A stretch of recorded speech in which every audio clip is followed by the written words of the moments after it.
chip. By making a team with the digital root of 9.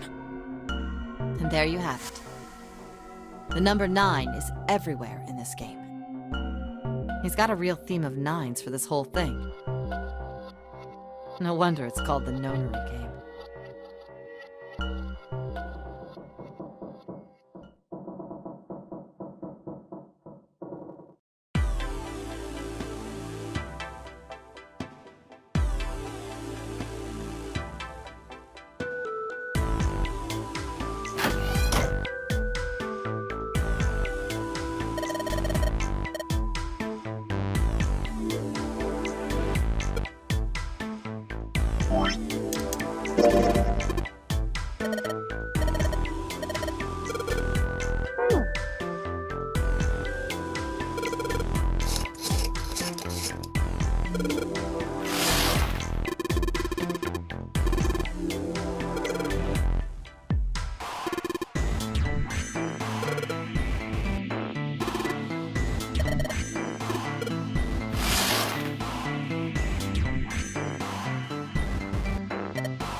think I've seen this picture before.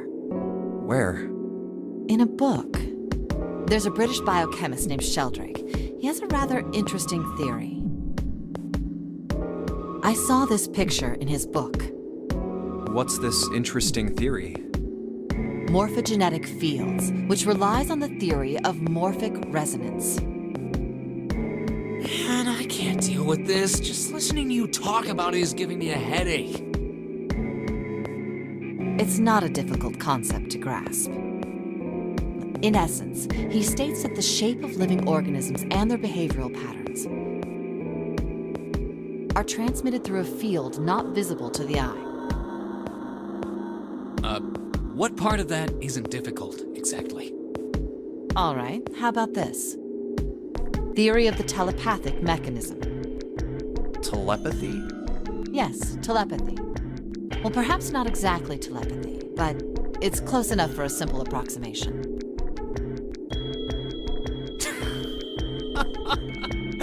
Are you serious? Telepathy? Who do you think we are? Kids from the 70s? I can't believe someone would actually do serious research on something like that.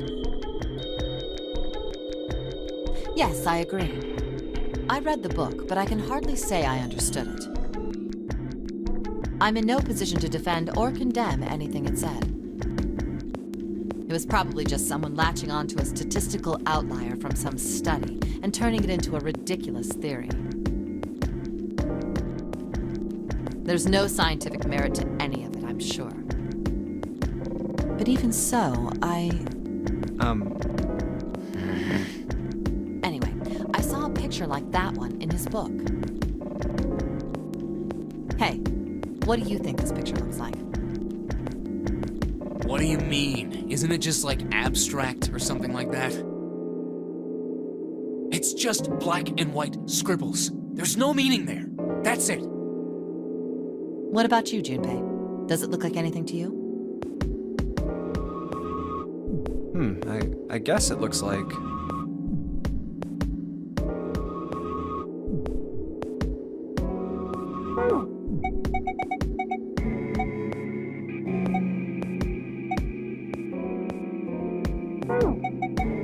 a small boat floating in a lake?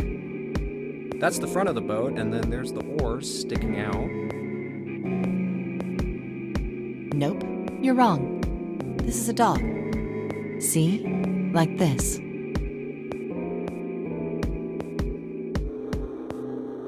So... now we know what it's a picture of, but I don't see how that helps us. A TV show from Great Britain did an experiment once. They took two similar pictures. Both of them were difficult to identify, initially. But once you figured out the answer, you couldn't see it as anything else. These two pictures. The first was a woman wearing a hat. The other one, well, to make it easier, let's just say it was this picture of a dog. So, their experiment. First, they sent the picture to other parts of the world outside the reach of British airwaves. To Ireland, the US, Africa, Europe, etc. Then, in each country, they gathered a number of test subjects, roughly 1,000 people. They were shown the two pictures and asked, what does this picture look like to you? The results weren't really interesting on their own. 9.2% of the people saw the lady in the lady picture. 3.9% saw the dog in the dog picture. Then, 2 days later, they aired a new program on their show. During the 30-minute show, they broadcast the dog picture and its solution. The audience was estimated to be 200,000 people. After the broadcast, it was a safe bet that the number of people who knew the solution to the dog picture was at least that many.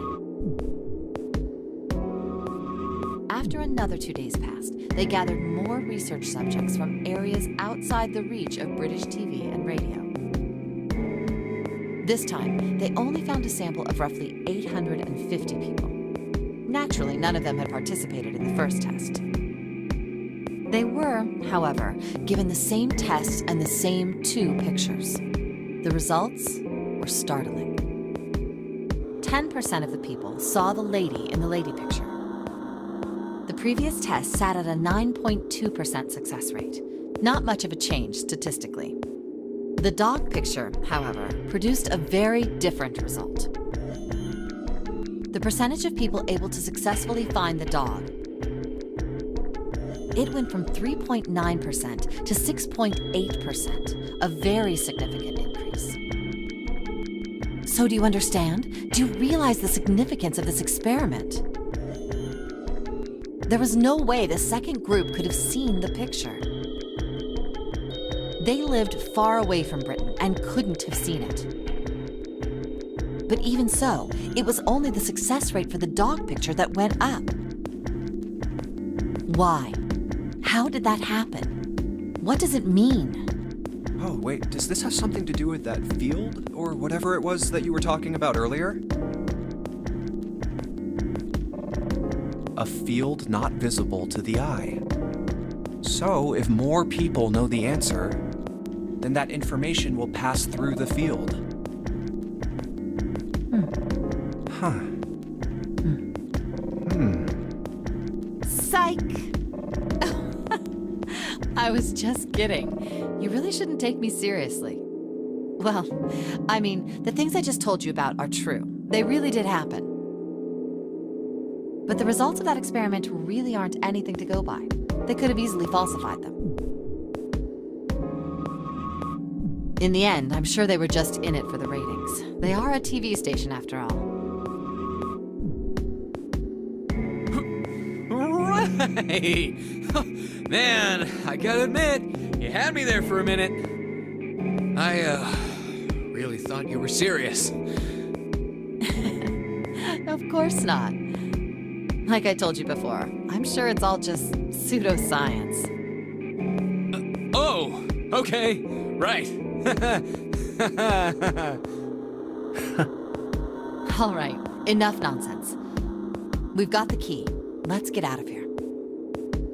Word. A field not visible to the naked eye. Morphogenetic field.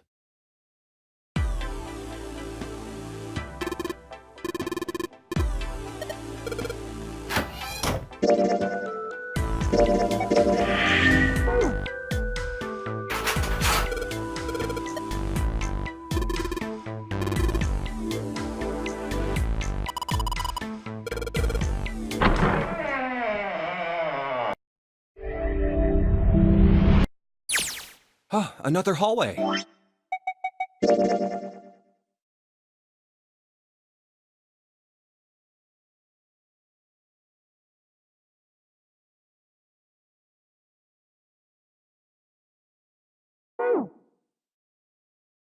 Come on, open! It's not going to open because you rattled it, you know. Damn it! Look over here! Elevators. And the buttons?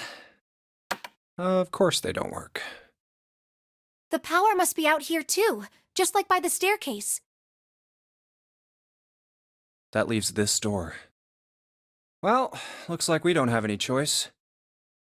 Yeah. Sure does. Well then, let's open it. All right, here I go. Oh, so it's a kitchen. What were you expecting? Isn't it obvious? The exit. I was hoping this would be the way out of here. You really think it'd be that easy?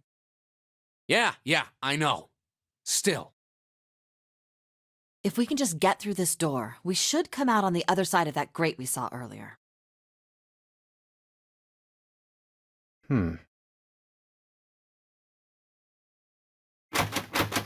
No good.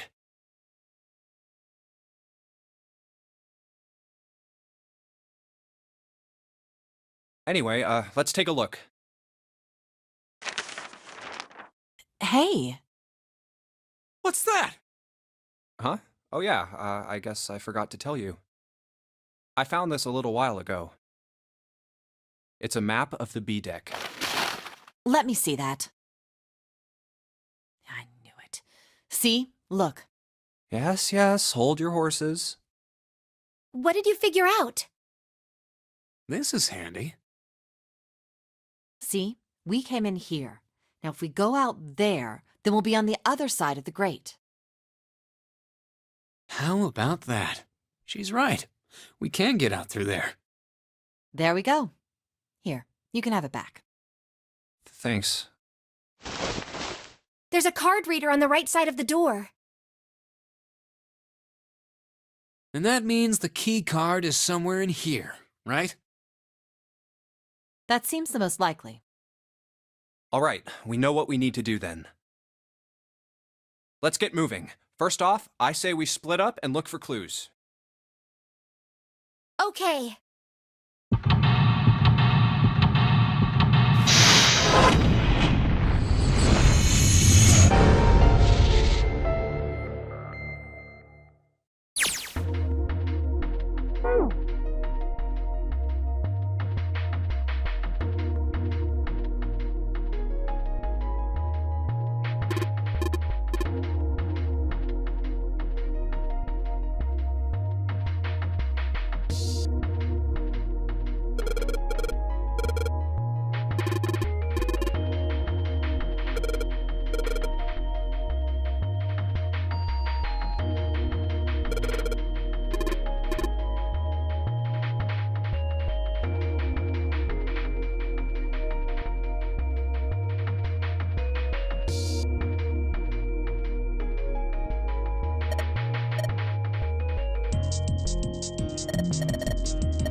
A rusty nut. I don't think we'll be able to use it while it's like this.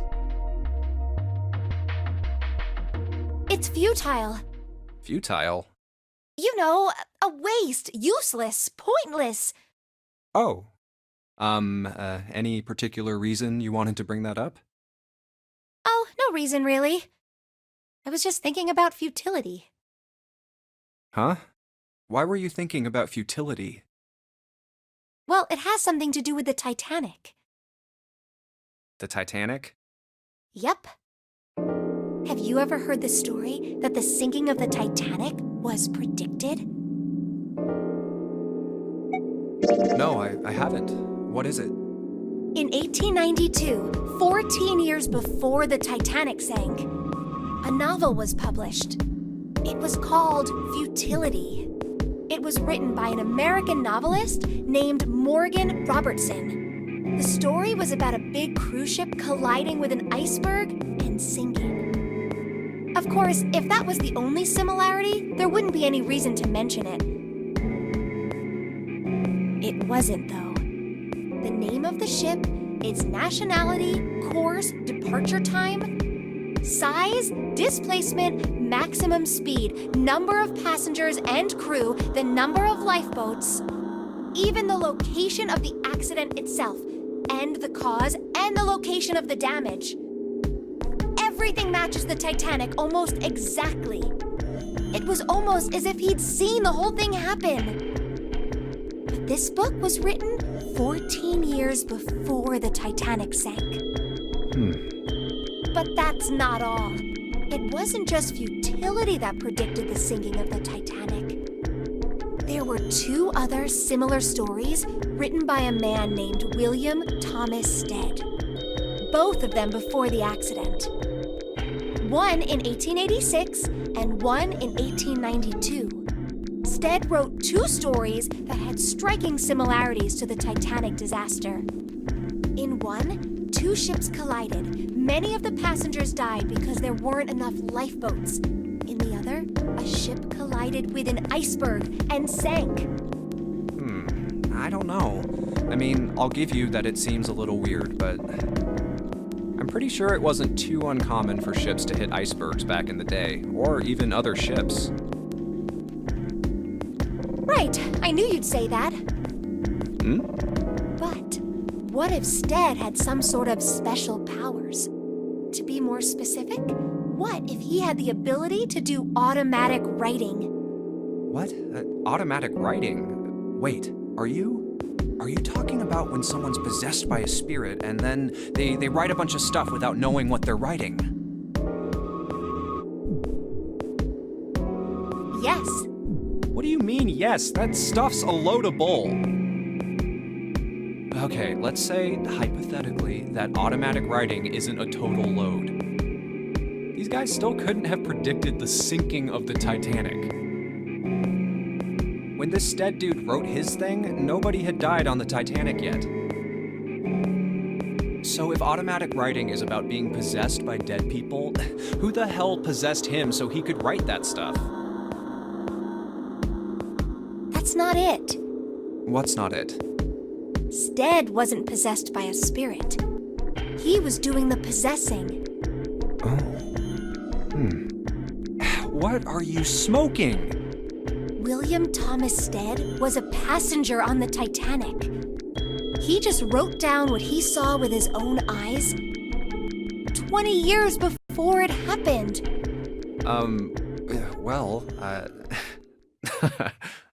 Why don't we talk about this some other time, okay? Huh? But... Come on, let's get back to it.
It's cold in here.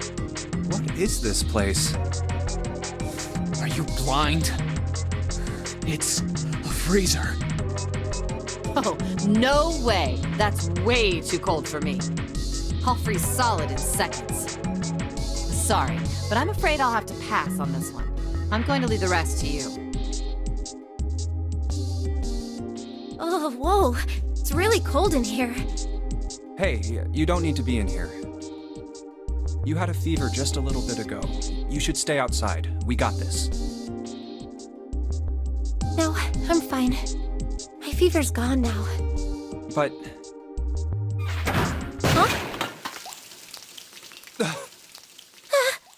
Huh?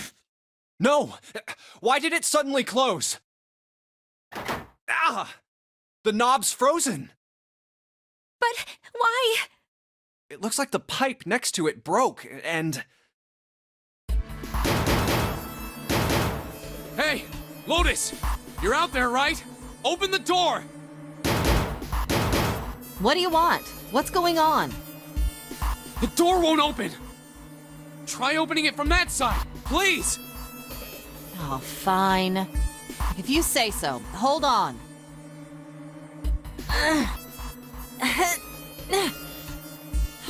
It's no use. It won't budge.